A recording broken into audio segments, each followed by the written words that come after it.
देख रहे हैं ब्रॉडकास्ट डेली 24/7 और हमारे साथ वल्लभ भाई कथुरिया जी मौजूद हैं और इनसे बात करेंगे। आज तीसरी राष्ट्रीय संमित है, उसके बारे में क्या क्या आज इसका उद्देश्य है और क्या क्या कार्यक्रम रहा।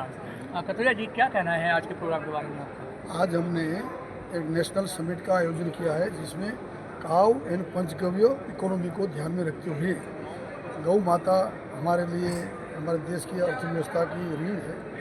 गाय का पंचगव्य उनका उपयोग करके कैसे हम अपनी आर्थिक सधरता किसान गोपालक और बाकी के उद्यमी लोग बढ़ा सके, इसके लिए जो देश भर में प्रयोग हो रहे हैं वहाँ से देश भर के ऐसे छुपे रुस्तों को ऐसे कहीं ना कहीं काव डंग और काव यूरिन से अलग अलग प्रकार का इनोवेशन करके कोई प्रोडक्ट बनाते हैं, कोई मार्केटिंग करते हैं, कोई रिसर्च करते हैं।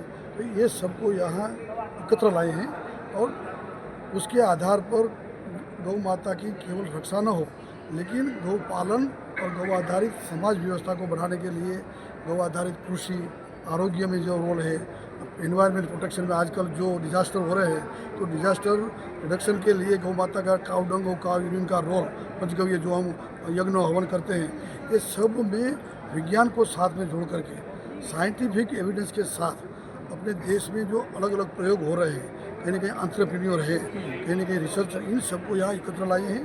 और अपने आदरणीय प्रधानमंत्री श्री नरेंद्र भाई का कहना है कि अपनी इकोनॉमी को 5 ट्रिलियन इकोनॉमी लाना है और बाद में 2047 में तो 35 ट्रिलियन डॉलर। तो इसमें गौ माता का रोल, गाय का पंचगव्य न केवल दूध के आधार पर, लेकिन हमने शब्द प्रयोग किया है ब्राउन रिवोल्यूशन, काव डंग एंड काव यूरिन, उनका उपयोग करके कॉस्मेटिक आइटम से लेकर के बायो फर्टिलाइज़र, बायोगैस से लेकर के कलर, पेंट, प्लास्टिक, ये सब जो आइटम बनती है तो एक बहुत बड़ा वैकेंट फील्ड है और पोटेंशियल फील्ड है उद्यमिता का, काउ एंटरप्रेन्योरशिप का। उनको कैसे बढ़ावा मिले, अपने महिलाओं को रोजगार मिले, महिला घर में कॉटेज इंडस्ट्री बना सके, युवा कोई भी फैकल्टी में हो लेकिन युवा कहीं ना कहीं अपनी गाँव में जा कर के ऐसा इंडस्ट्री डाल सके, इसके लिए सरकार की पॉलिसी बने, NGO साथ में जुड़े, CSR का उपयोग हो और इस विचार को व्यापक रूप से प्रचार प्रसार हो, इसके लिए आज की एक कॉन्फ्रेंस है। आपने इस योजना के लिए गवर्नमेंट ने आपको कुछ कहा है कि कितने अमाउंट वो आपको सैंक्शन कर रही है, या आपके इस प्रोग्राम के लिए, या आपके साइंटिस्ट हैं, आपके गांव में लोग प्रोडक्ट तैयार कर रहे हैं, आपका जो प्रोडक्ट है, क्या आपने कोई गोडाउन वगैरह हर स्टेट के अंदर खोल रखा है जहां पर अगर यदि कोई रॉ मटेरियल लेना चाहे तो आपके प्रोडक्ट के लिए जो है वो रॉ मटेरियल ले सकते हो? गवर्नमेंट का कोई ऐसा प्लान है जो इस तरीके के प्रोडक्ट के लिए जो है रॉ मटेरियल कलेक्शन करे, जैसे कि आपका गाय का गोबर है, आपका गौमूत्र है और गौ भी गाय का और भी जो मटेरियल है वो आपका प्रोडक्ट जो है बनाने में जो यूज़ होता है, उसके लिए कोई आपने सरप्लस गोडाउन वगैरह बना रखा है क्या?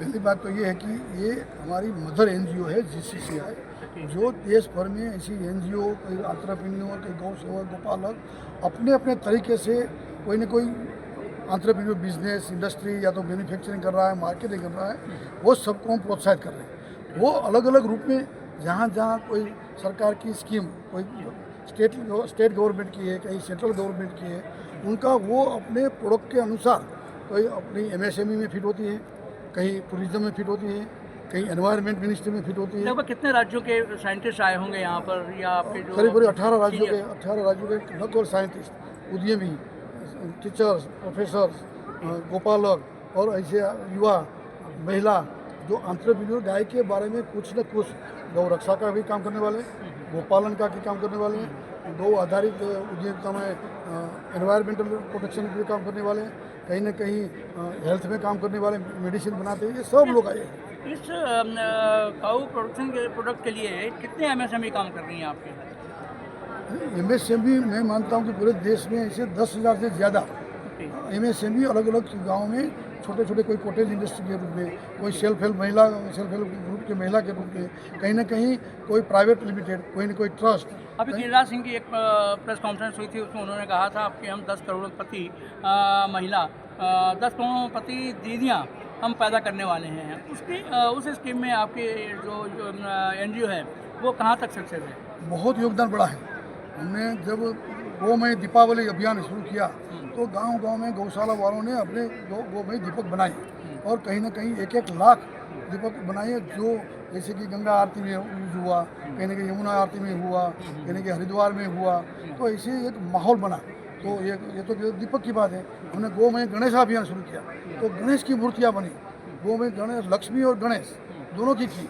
तो उनमें भी दीपावली के समय या राखी का तो ये अलग, और कलर का जो होली के समय कलर का, तो गोमय कलर यानी कि एनवायरमेंटल प्रोटेक्टिव और साथ साथ में गोमय का उपयोग। तो एक नया एक माहौल बन रहा है। गाय के गोमय और गोमूत्र से नई नई प्रोडक्ट समाज के सामने प्रस्तुत करना। और कहते हैं कि सेवा के साथ मेवा, हमारे गुजराती में कहावत है, सेवा गौ सेवा भी होगी और पैसा भी मिलेगा, तो आमदनी भी चलेगी, आंतरवीर भी बनेंगे। और तो आज तो बड़े बड़े कॉर्पोरेट भी आ रहे हैं। इस साल गवर्नमेंट ने कितनी फंडिंग की है आपको? नहीं ये कोई गवर्नमेंट एक जगह एक मिनिस्ट्री नहीं, अलग अलग हर एक मिनिस्ट्री की अलग अलग योजना होती है। एनिमल हस्बेंड्री मिनिस्ट्री, उनका बजट है, ग्राम विकास का इनका बजट है, एग्रीकल्चर का इनका बजट है। कितना होगा लगभग? सब मिला के कितना बजट होगा? अरे वो तो हजारों करोड़ होता है, हजारों करोड़। जी हाँ, तो वही मेरा कहने का मतलब है, कुछ एक्सपेंसेस होता है गवर्नमेंट का आपका, या आपका सेल्फ हेल्प ग्रुप अपने आप करता है? मैंने कहा हमारा तो मदर एनजीओ है, हम तो उनको एक गाइड करते हैं कि आप अपना यूनिट बनाने के लिए अपने स्टेट गवर्नमेंट की या तो सेंट्रल गवर्नमेंट की स्कीम का यूटिलाइजेशन करें। कितना किया, कितना वो हर रिकॉर्ड तो हमारे पास, हमको एक मदर एनजीओ के नाते हमको एक प्रोत्साहित करते हैं, गाइड करते हैं, इनपुट देते हैं। ठीक है सर, थैंक यू बहुत बहुत धन्यवाद आपका।